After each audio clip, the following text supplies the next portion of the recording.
আসসালামু আলাইকুম।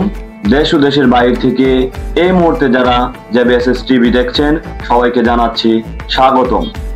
গাজীপুর জেলার কাপাসিয়া উপজেলার বারিশাবা ইউনিয়নের ঐতিহ্যবাহী দামরচালা গ্রামে অবস্থিত দামরচালা ঈদগাহ মাঠ।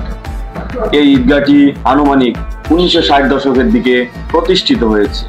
ঈদগাহের প্রতিষ্ঠার পর সর্বপ্রথম ইমামতির দায়িত্ব পালন করেন মাওলানা আব্দুল হাই সাহেব। তাহার ইন্তেকালের পর উনার ছেলে মাওলানা মুসাদ্দিকুর রহমান সাহেব উক্ত ঈদগাহের ইমামতি শুরু করেন।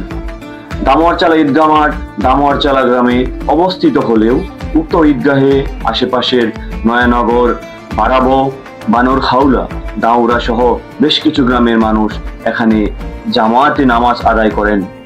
উক্ত ঈদগাহে রয়েছে সুবিশাল একটি মাঠ, যেখানে একত্রে জামাতে 8 থেকে 10,000 মানুষ একত্রে নামাজ আদায় করতে পারেন।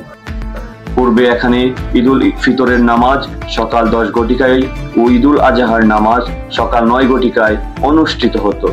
এবছর সকলের মতামত অনুযায়ী সিদ্ধান্ত নেওয়া হয়েছে যে আগামী ঈদের নামাজ হতে উভয় ঈদের নামাজ সকাল 8 ঘটিকায় অনুষ্ঠিত হবে।